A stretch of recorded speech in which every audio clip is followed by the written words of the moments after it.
చంద్రబాబు ముఖ్యమంత్రి గారి ఇల్లు ఉంది. సో అది మునిగిపోద్దనే ఉద్దేశంతోనే ఇటు ఎత్తాము అంటున్నారు. ఎంతవరకు సమంజసం? వాళ్ళు చేసేవాళ్ళు చేస్తున్నారు. అది ఆదివారం నుంచి వచ్చిందండి. ఆదివారం 8 నుంచి వచ్చింది. ఇబ్బంది పడ్డాము. మరి నీ వాటర్ అయితే దొరుకుతున్నాయి, 2 రోజులు బట్టి దొరుకుతున్నాయి కానీ మంచినీళ్ళు తాగటానికి మరి ఇంక దానికి దొరకట్లేదు నీళ్ళు. అందిని 2 రోజులు బట్టి అందుతున్నాయి.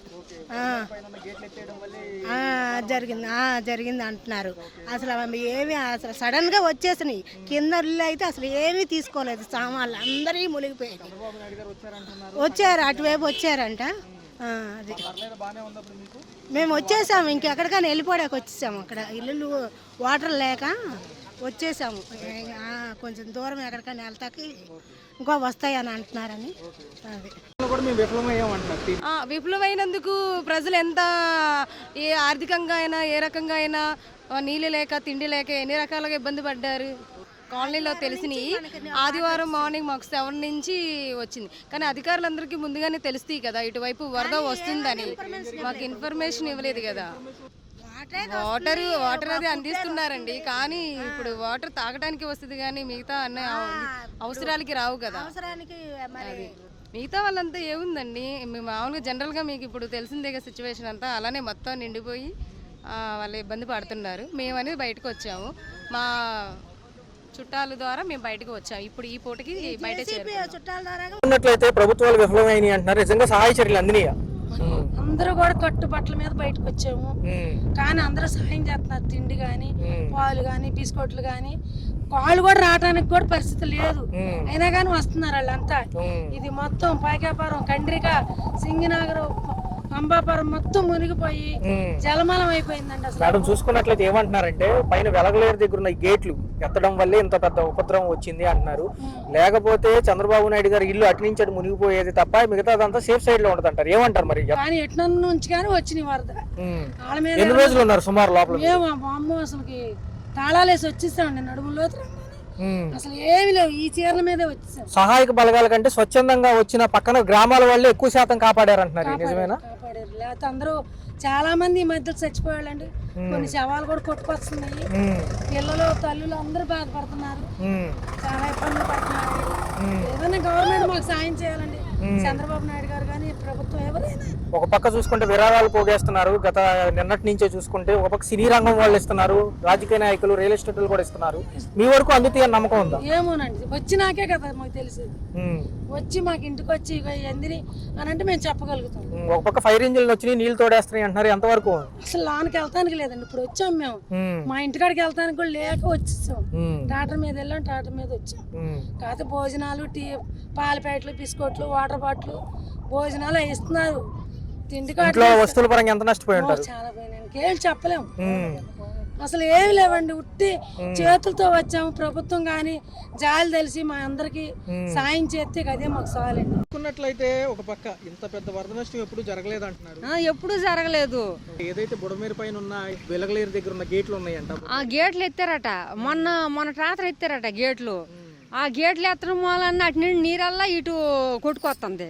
అన్ని మునిగిపోయినాయండి, అన్ని మునిగిపోయినాయి. పంటలు మునిగిపోయినాయి. అన్నాలు లేక, తిల్లి లేక బాగా అల్లాడిపోతున్నారు జనాలు, బాగా అల్లాడిపోతున్నారు. కొట్టుకొచ్చి అసలు మేము రామరపాడు వెళ్ళడానికి కూడా లేదు, దారి లేదు మాకు. అసలు ఎప్పుడు మేము ఎప్పుడు చూడలేదండి. ఇదే ఫస్ట్ టైం ఇదే చూడడం మేము. సహాయక చర్యలు కూడా అంతంత మాత్రమే అందుతున్నాయి అంటున్నారు. చుట్టుపక్కల గ్రామాల్లో వెళ్ళి తీసుకొస్తున్నారు. అది మాకైతే అసలు జగనన్న కాలనీలో ఉంటాము. మాకైతే నీరు అయితే లేదు, కానీ రోడ్లు బురద, రాలేము చేయలేము. రాపోనే సరే వస్తున్నాం ఇక్కడ దాకా. మేము రామరపాడు వెళ్ళాలి ఆ పనులకి. రామరపాడు అన్నానికి 3 రోజులని వస్తాను, 3 రోజులు తిరిగి వెళ్ళిపోతాను ఇంటికి. పనిలోకి వెళ్ళైపోతున్నాము. అసలు మాకు 4 ఈ వేళకి 5 రోజులు అయ్యింది. 5 రోజులని గ్యాస్ లేదు, వండుకోవడానికి లేదు. అదే బండ్లు పట్టుకుని తిరుగుతున్నాము అక్కడికి వెళ్ళి తెచ్చుకోవడానికని. ఒకవేళ ఇక్కడ ఒప్పుడుగా అయ్యిందంటే వెళ్ళి తెచ్చుకుంటాము అనుకుంటే ఎక్కడ అటు వెళ్ళడానికి కూడా దారి లేదు మాకు. ఇక్కడ దాకా వస్తున్నామో మరి తిరిగి వెళ్ళిపోతున్నాము. మనుషులు వెళ్ళడానికి కూడా సోదానం లేదు. ఇల్లు ఇక్కడ దాకా అయితే సగం వరకు అయితే నడుచుకుంటూ వెళ్తున్నారు జనాలు. అక్కడ కాండి మనుషులు కూడా వెళ్ళడానికి లేదు కదా. ఇక్కడ కరకట్ట మీద చంద్రబాబు ముఖ్యమంత్రి గారి ఇల్లు ఉంది. సో అది మునిగిపోద్దనే ఉద్దేశంతో ఇటు ఎత్తాము అంటున్నారు. ఎంతవరకు సమంజసం? రోజులు బట్టి ఇలాగే ఉన్నామండి. ఓకే, అసలు ఉండడానికి కూడా ప్లేస్ లేక ఎంతో ఇబ్బంది పడుతుంది. ఏ ఊరు మేడం అసలు మీరు ఎక్కడి నుంచి వచ్చారు? ఇక్కడికి మా ఆయన జాబ్ అయితే ఇక్కడికి వచ్చాం. అవునండి, ఇక్కడ నుంచి మా ఊరు వెళ్ళడానికి కూడా బస్సులు ఏం తిరగట్లేదు, ఎంతో ఇబ్బందిగా ఉంది. ఇక్కడ ఉండడానికి కానీ ఏదైనా తెచ్చుకుందామన్నా కానీ ఇబ్బందిగానే ఉంది. ఓకే మేడం, చూసుకున్నట్లయితే ఏంటి మరి ప్రభుత్వాలు ఏంటి సక్సెస్ అయినాయి అంటారా, విఫలమైనాయి అంటారా? సహాయక చర్యలు ఇవ్వడం, సహాయక చర్యలు ఏం చేస్తున్నారు? ఆ ఫుడ్ ఒక్కటి మాత్రం బతకడానికి ఆ ఫుడ్ ఒకటి ఇస్తున్నారు. అసలు లోపల ఉన్న జనాలందరూ కూడా ఆ వాటర్ లో ఇంకా అలాగే ఉండి ఎన్ని రోజులని అలాగ ఉంటారండి? మరి ఏం చేస్తారు ఈ ప్రభుత్వం? ఏదైనా చర్యలు తీసుకొని చక్కగా ఆ లోపల ఉన్న వాళ్ళని ఏమన్నా హెచ్చరిక చేసి అసలు అనౌన్స్మెంట్ అన్నా ఏదన్నా లోపలికి అసలు ఏం తెలియట్లేదు. లోపల ఏం జరుగుతుంది ఏంటని, ఇంకా ఫ్లోటింగ్ ఎక్కువ అవుద్దా తగ్గుద్దా అని ఏం తెలియట్లేదు. ఒక చిన్న అనౌన్స్మెంట్ అన్న లోపల ఇస్తే అసలు బయట పరిస్థితి ఏంటి ఎలా ఉందని చెప్పి తెలుస్తుంది. మేడం చూసుకున్నట్లయితే పైన ఏదైతే వెలగలేరు దగ్గర గేట్లు ఎత్తడం వల్ల ఎంత ఇబ్బంది అంటున్నారు, నిజమేనంటారు? అసలు మొత్తం ఫ్లోటింగ్ ఎక్కువైపోయింది, మళ్ళీ వర్షం పడుతుంది, బాగా వర్షం పడుతుంది. నైట్ వర్షానికి ఇంకా ఫ్లోటింగ్ ఎక్కువైపోయింది బాగా. కొంచెం తగ్గినాయి అన్న నీళ్లు కూడా ఇంకా పెరుగుతుందండి. మరి ప్రభుత్వం కూడా ఏదైనా ఈ చర్యలు తీసుకొని జనాలకి లోపలికి ఏదైనా చిన్న అనౌన్స్మెంట్ ఇచ్చి ఇలా ఉంది అని చెప్పేసి చెప్తే కొంచెం తెలుస్తుంది. ఎక్కడోళ్ళు అక్కడ అలా స్ట్రక్ అయిపోయి ఉన్నారు. ఫుడ్ మాత్రం ఫుడ్ ఒక్కటి అందుతుందండి.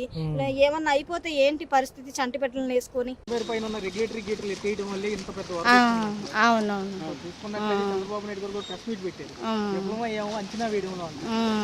బానే ఉంది, కాకపోతే వాటర్ కరెంటు లేక తాగినా కానీ ఇంకా 2 రోజులు పడద్ది, వరద తగ్గలేదు కానీ అనుకుంటున్నామండి. దేవుడి దయ వల్ల తగ్గిపోతే ఆదివారం నుంచి అండి, ఆదివారం సండే నుంచి. ఫుడ్కి వాటికి లోటు లేదండి, చక్కగా ఇస్తున్నారు, ఏం పర్వాలేదు. కాకపోతే కరెంట్ లేదు కదా, దోమలతో ఇబ్బంది. మెడిసిన్ అంటే ఇస్తున్నారండి, కాకపోతే బయటికి వెళ్ళైనా మగవాళ్ళు తీసుకొస్తున్నారు. రాలేదు కొంచెం. పక్క చూసుకున్నట్లయితే డిప్యూటీ సీఎం పవన్ కళ్యాణ్ గారు వరదలు స్టార్ట్ అయినప్పటి నుంచి కనపట్టలేదు, నిన్న వచ్చారు. అసలు ఏంటి ఆయన ఎక్కడున్నారు? పవన్ కళ్యాణ్ గారు మరి పుట్టినరోజు వేడుకలు జరుపుకుంటున్నారేమో మాకు తెలీదు, షూటింగ్లో బిజీగా ఉన్నారేమో అంతకంటే తెలీదు. తర్వాత వాళ్ళు ఎలాగోలాగా తట్టుకొని కొంచెం ఆ నీళ్ళల్లో వెళ్ళి అయోధ్య నగర్ అటు మన రాఘవేంద్ర థియేటర్ వైపు వెళ్ళి పాల ప్యాకెట్లు తెచ్చుకుంటున్నారు పిల్లల కోసం.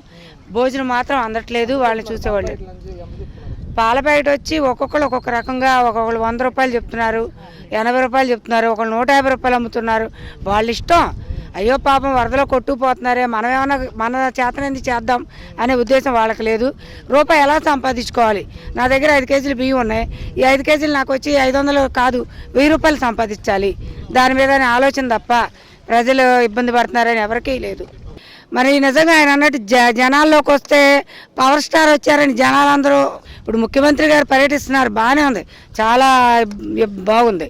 కానీ ఆయన వచ్చాడని చెప్పి చంద్రబాబు నాయుడు గారిని చూడాలి, ఆయన చూడాలనే వాళ్ళు ఒక రకం ఉంటారు, ఇబ్బంది చెప్పుకోవాలని చెప్పి పరిగెత్తుకొచ్చే వాళ్ళు ఒక రకంగా ఉంటారు. చూసుకున్నట్లయితే ఒక పక్క ఐటీ శాఖ మినిస్టర్ లోకేష్ గారు మంగళగిరిలో తప్ప ఎక్కడ కనపట్టలేదు అన్నారు. ముందు మనం ప్రజలకి ప్రభుత్వ పనితీరు ఎలా ఉంది అనేది ముఖ్యం. ఒక నాయకుడు వచ్చి ఈ రోజులో నడిస్తే అంత మాత్రాన వరద తగ్గదు, ప్రజలకు ఆహార పదార్థాలు అందవు. ఏవైతే పనితీరు అధికారుల పనితీరులు ఎవరు వాళ్ళు ఎలా పర్యవేక్షించారు, ఎలా జరుగుతుంది, అధికారులు ఎంతవరకు ఉన్నారు, జిల్లా కలెక్టర్ ఎంతవరకు పనిచేస్తున్నారు, ఎక్కడి వరకు ప్రజలకి ఆహార పదార్థాలే కానీ ఆరోగ్య సమస్యలే కానీ అత్యవసర సమస్యలు కావాల్సిన టాబ్లెట్లు కానీ అవన్నీ అందుతున్నాయా, పసిపిల్లలకు పాలు అందుతున్నాయా, రెస్క్యూ టీం ఫాస్ట్గా వాళ్ళని సేఫ్ ప్లేస్కి సేవ్ చేస్తుందా లేదా అనేవి మానిటర్ చేయడం ముఖ్యము. అంచనా వేయడంలో ఈసారి తప్పిదం జరిగిందని చంద్రబాబు నాయుడు గారు. ఇప్పుడు సెంట్రల్ గవర్నమెంట్ మనతో టైప్ అవడం వల్ల ఎన్డీఆర్ఎఫ్ టీం కూడా మన వరకు వచ్చింది. ఇంకొకటి ఏంటంటే మనకు డిఫిషియన్సీ బోట్స్ ఒకటి లేకపోవడం ఉన్నారు. బోట్ సఫిషియెంట్ మన గవర్నమెంట్ దగ్గర లేకపోవడం వల్ల అవన్నీ కూడా చాలా చివరి ప్లేసెస్కి వెళ్ళట్లేదు. హౌఎవర్ కొంతమంది సోషల్ మీడియా ద్వారా కమ్యూనికేట్ చేయడం జరుగుతుంది. ఇంకొక అంశం ఏం జరుగుతుందంటే ప్రతిపక్షాలు కానివ్వండి, జనం కానివ్వండి, మీరే స్వచ్ఛందంగా వెళ్ళి వాళ్ళని తీసుకురావడమే ఎక్కువ శాతం ఉందంటున్నారు. ఈ సహాయక చర్యలు ఏవైతే ఉన్నాయో లోపలికి వెళ్ళాక రేట్లు పెట్టి అమ్ముతున్నారు, ఇంత డిమాండ్ చేస్తున్నారంటున్నారు. వ్యాపారస్తుల్లాగే ఆలోచిస్తున్నారు. సాటి మనిషి ఎలా ఉన్నారనేది ఎవరు కూడా ఆలోచించట్లేదు. ఎక్కడ శవాలు కొట్టుకొచ్చినాయి అన్నారు, చనిపోగానే అక్కడ వదిలేసి వెళ్ళిపోతున్నారు. మెడికల్ రిసోర్సెస్ కూడా ఎక్కడైనా వార్డు వైజ్గా కానీ లేకపోతే ఏరియా వైజ్గా కానీ ప్రొవైడ్ చేస్తే గవర్నమెంట్ ఇంకా బాగుంటుంది.